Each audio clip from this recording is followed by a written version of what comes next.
नमस्कार स्टूडेंट, मैं राजेश नामदेव अपने YouTube चैनल में आप सभी का फिर से हार्दिक स्वागत करता हूं। आज का वीडियो लेक्चर क्लास 10th के लिए है। क्लास 10th के स्टूडेंट तैयार हो जाइए अपनी पेन और कॉपी लेकर, क्योंकि आज हम करने वाले हैं चैप्टर नंबर 7 जो कि कोऑर्डिनेट ज्योमेट्री है, उसका सॉल्यूशन एक्सरसाइज 7.2। तो स्टार्ट करने से पहले सभी से अनुरोध करूंगा कि हमारे चैनल को आप लाइक कर दीजिए और जो चैनल पर नए आए हैं वो चैनल को सब्सक्राइब कर लीजिए और बेल आइकन को भी दबा दीजिए। तो स्टार्ट करता हूं। Question number first, find the coordinate of the point which divide the join of -1 7 and 4 3 in the ratio 2:3। Student, इस क्वेश्चन में आपसे कहा गया है कि आपको एक ऐसे पॉइंट के कोऑर्डिनेट फाइंड करने हैं जो कि -1 7 और 4 3, ठीक है, इसको ज्वाइन करने वाली जो लाइन सेगमेंट है उसको वो 2:3 में डिवाइड करता है। ओके, तो यहाँ पर हमने लेट कर लिया है कि ये जो लाइन सेगमेंट है ए और बी पॉइंट से जो ज्वाइन हो रहा है उसको डिवाइड करने वाला जो पॉइंट है वो पी है। ओके, इस पॉइंट पी के कोऑर्डिनेट हमें फाइंड करने हैं। तो स्टूडेंट, आपको पता है हमने अपने जो चैप्टर का एक्सप्लेनेशन जब दिया था हमने आपको इसका कंसेप्ट बता दिया था और जो फार्मूला यूज होना है उसको भी हमने बताया था। तो हमने कहा था कि यहाँ पर जो फार्मूला यूज होता है उसको हम बोलते हैं सेक्शन फार्मूला। ओके, तो ये जो क्वेश्चन सॉल्व होता है ये होता है सेक्शन फार्मूला से। तो यहाँ पर हम सेक्शन फार्मूले का यूज करेंगे। ओके, सेक्शन फार्मूले में क्या होता है कि इस तरह से एक्स और वाई कोऑर्डिनेट हम फाइंड करते हैं, जो कि यहाँ पर फॉर्मूला लिखा हुआ है। एक्स कोऑर्डिनेट होता है m1 x2 plus m2 x1 upon m1 plus m2। m1 m2 क्या है? रेशियो है। ओके, जो कि दिया हुआ है 2:3। दूसरा कोऑर्डिनेट है m1 y2 plus m2 y1 upon m1 plus m2। तो इस प्रकार से यहाँ पर जो पहला कोऑर्डिनेट है इसका a, इसको हम x1 y1 मानते हैं इस वाले को, और दूसरा जो b है इसको हम मानते हैं x2 y2। ओके, तो इस तरीके से यहाँ पर ये x1 ये x1 y1 हो गया, x1 y1, और ये जो b है ये हो गया आपका x2 y2। ओके, अब आपको वैल्यू पुट करनी है। ठीक है, m1 m2 आप ले लेंगे यहाँ से रेशो से। तो यहाँ पर आपने वैल्यू पुट कर दी है। m1 की वैल्यू यहाँ पर क्या हो जाएगी 2 और m2 हो जाएगा आपका 3। ओके, आप यहाँ पर के फॉर्म में भी मान सकते हैं। अब आपको वैल्यू पुट करनी है, पुट कर दीजिए फार्मूले में। तो यहाँ पर हमने देखो फार्मूले में वैल्यूज पुट कर दी हैं और सिंप्लीफाई किया तो ये आ गया 5/5 और 15/5। इस प्रकार से ये हमारा फाइनल आंसर आ गया 1,3। तो this is the coordinate of point P। Okay, अगला क्वेश्चन देखते हैं। नेक्स्ट क्वेश्चन हमारे सामने है, find the coordinates of the points of trisection of the line segment joining 4 -1 and -2 -3। यहाँ पर स्टूडेंट हमको कहा गया है कि 4 -1 एंड -2 -3 इसको ज्वाइन करने से एक लाइन सेगमेंट बनता है। जैसा कि हम डायग्राम में देख रहे हैं, तो हमने यहाँ पर मान लिया कि ये दो पॉइंट है हमारे A एंड B हैं। तो A और B को ज्वाइन करने से लाइन सेगमेंट बन गया जिसमें ये ट्राई सेक्शन में डिवाइड हो रहा है। ट्राई सेक्शन का मतलब 3 इक्वल पार्ट्स। ओके, तो यहाँ पर ट्राई सेक्शन जब होगा तो भाई इसके जो डिवीजन करने वाले पॉइंट होंगे वो कितने होंगे? 3, क्योंकि जैसे मान लिया A और B इस तरह का ये लाइन सेगमेंट है। तो ये ट्राई सेक्शन अगर करते हैं, 3 सेक्शन अगर हम करते हैं इस तरीके से, तो 3 सेक्शन करने पर यहाँ पर 2 पॉइंट हमको मिलेंगे P और Q। ओके, तो यहाँ पर हमने मान लिया P और Q है ना, और इस तरीके से ये जो सेक्शन है ये इक्वल है, सारे के सारे बराबर हैं। तो इनको हमने मान लिया कि जो रेशियो हमको मिल रहा है ये 1:1 का है। तो यहाँ पर हमने शो किया है इसलिए 1:1। ठीक है, अब आपको यहाँ पर देखना है कि जब हम सबसे पहले जब P को फाइंड करेंगे, क्योंकि ये रेशियो 1 है, ये भी 1 है, ये भी 1 है। जब P को हम फाइंड करेंगे तो हमारा m1 जो हो जाएगा ये m1 हो जाएगा 1, और m2 कितना हो जाएगा इसके बाद, अब ये 1 + 1 यानी कि 2, ये m2 हो जाएगा। ओके, तो इस प्रकार जब P को फाइंड करेंगे तो m1 की वैल्यू 1 होगी और m2 की वैल्यू 2 होगी। जब Q फाइंड करेंगे तो M1 2 हो जाएगा, M2 1 हो जाएगा। ओके, ये यहाँ पर इंपॉर्टेंट है। तो यहाँ पर देखते हैं हम कि दो यहाँ पर ये AP और PB का रेशियो हमने क्या लिखा हुआ है, 1:2। ओके, तो ये फार्मूला तो आपका वही है, सेम दोबारा से वही फार्मूला हमने सेक्शन फार्मूला यूज़ करना है। तो इस फार्मूले का हमने यूज़ किया है। तो इस फार्मूले का यूज़ करके हमने देखो सारी वैल्यूज़ पुट कर दी यहाँ पर। तो P हमने फाइंड कर लिया, P हमारे पास आ गया 2, -5/3। ये हमारा ये P का P के कोऑर्डिनेट आ गए। अब इसी प्रकार से आपको अब लेना है AQ रेशियो QB। तो देखो इसमें हमने ले लिया है 2:1। ओके, क्योंकि अब यहाँ पर डबल हो गया, उस तरफ आपका 1 हो गया। तो ये हो गया आपका 2:1। तो M1 2 और M2 1।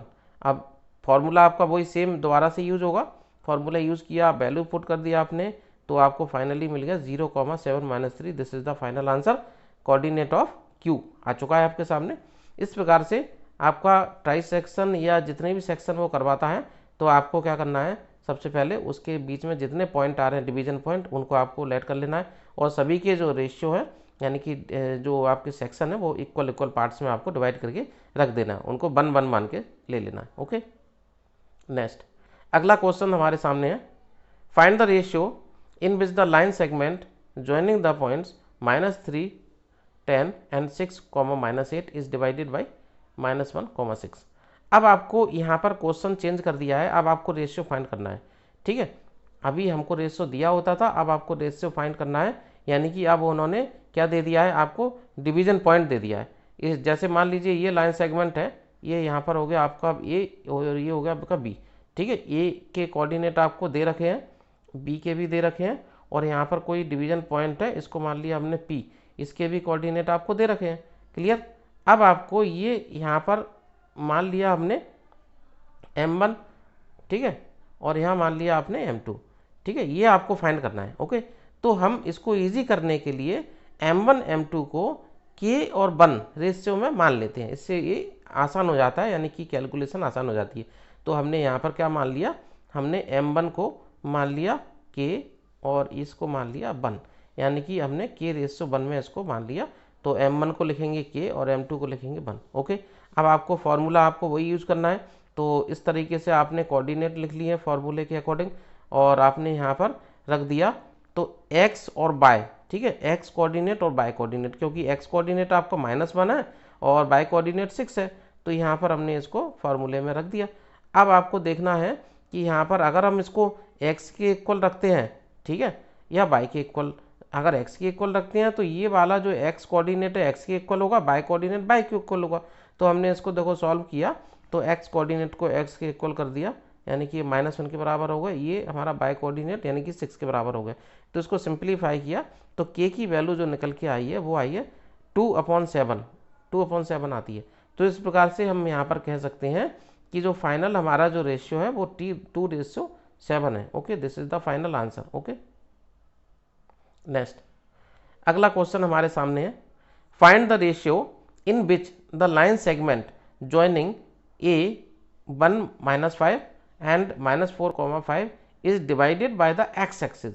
Also find the coordinates of the point of division.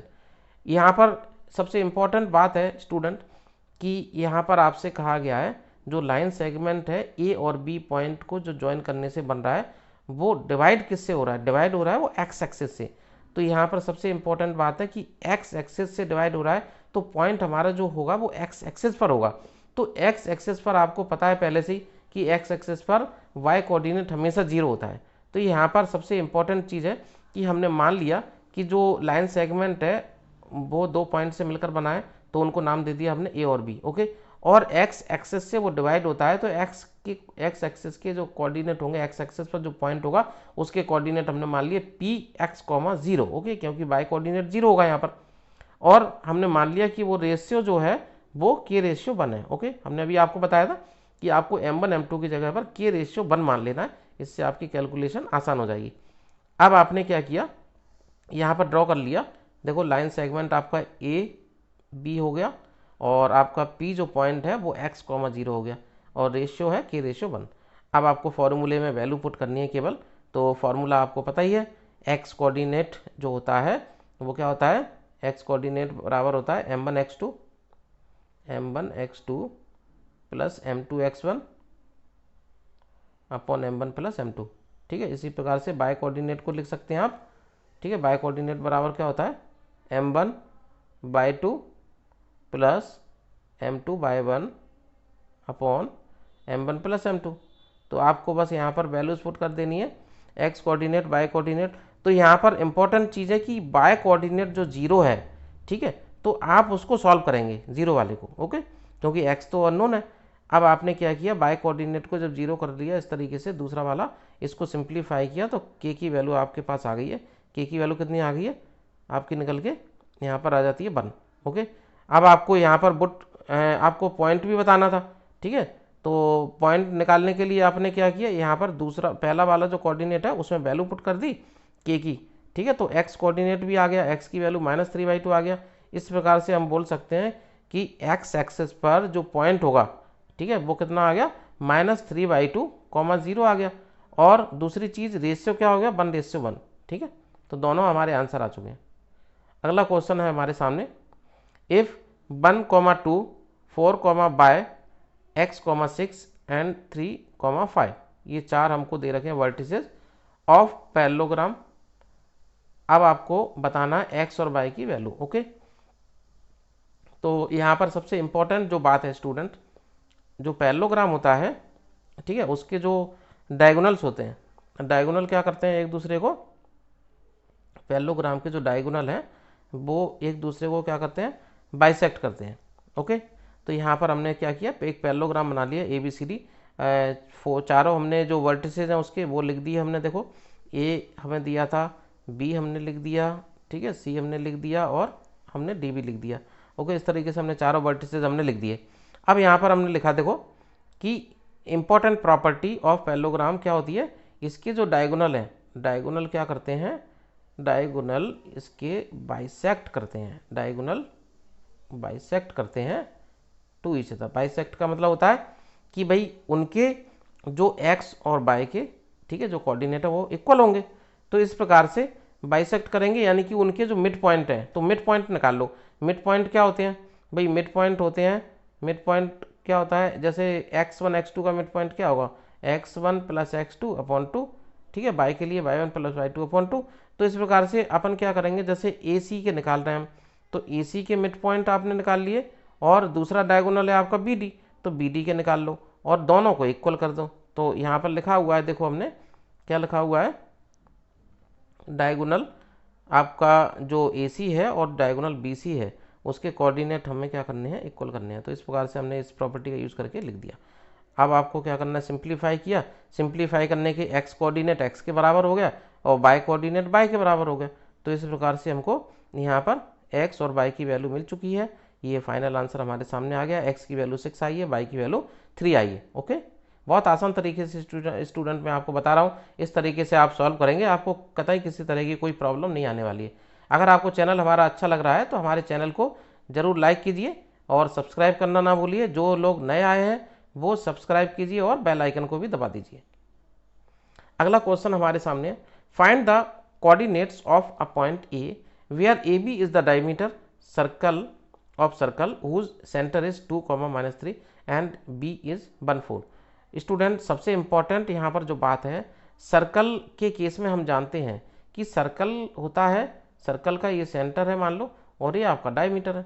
तो आपको पता है कि ये जो सेंटर है ये भाई ए और बी, ये दो पॉइंट है मान लो, तो इनके बीचों बीच है। इसका मतलब क्या है, जो सेंटर है आपका ये क्या है, इसका मिड पॉइंट है, ओके। तो बस इंपॉर्टेंट बात यही है कि ये जो सेंटर है ये क्या होगा, मिड पॉइंट होगा यहाँ पर। तो आपको मिड पॉइंट का यहाँ पर फॉर्मूला लगा देना है, ओके। तो मिड पॉइंट आपने देख लिया कि यहाँ पर आपको एक जो इसका एंड पॉइंट दिया है वो हमने मान लिया x/, और दूसरा जो एंड पॉइंट है वो आपका हो गया B14, और जो सेंटर है आपका 2, -3 है। इस प्रकार से ये जो सेंटर है आपका वो AB का क्या होगा, मिड पॉइंट होगा। तो आपको बस मिड पॉइंट का यहाँ पर फॉर्मूला यूज़ कर लेना है। तो हम देखते हैं, यहाँ पर लिखा है the centre 2, -3 is the mid point, okay, of the diameter AB। तो इस प्रकार से मिड पॉइंट का फॉर्मूला क्या होता है, दोनों को हम ऐड कर देते हैं, अपॉन 2 कर देते हैं। तो मिड पॉइंट हमने फाइंड कर लिया है, और मिड पॉइंट एक्चुअल में है क्या, 2, -3।